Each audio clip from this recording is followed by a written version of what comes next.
ना गोश्त ना आलू। दाल कबाब बनाए हैं शामी। बहुत मज़ेदार आसान तरकीब, जल्द बन जाने वाले। पौना कप मूंग की दाल, 1 मुट्ठी मसूर की दाल, इसको मैंने 2-3 घंटों के लिए भिगो दिया था। अब इसको पानी निचोड़ के इसमें मैंने हस्बे ज़ायका नमक मिर्च डाला है।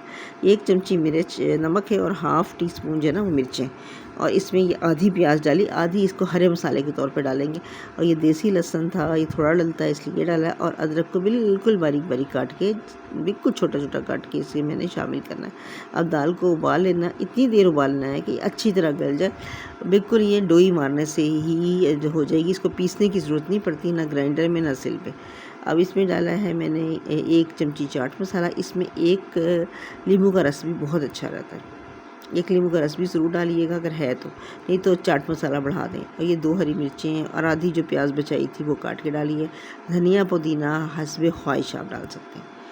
और इसमें ये 2 डबल रोटियों का 2 पीस जो डबल रोटी के उसका मैंने ब्रेड क्रम्स बनाया। और ये जो मसाला, खुश्क मसाला पीसने वाली डब्बी नहीं होती हमारे इसमें ग्राइंडर में, ब्लेंडर में, मैंने उसमें डाला है। अगर आप जग में पीसेंगे तो ये मोटे रह जाएंगे, तो इसमें बिल्कुल बारीक होता है। थोड़ा थोड़ा डाल के मैंने देखा कितनी ज़रूरत है।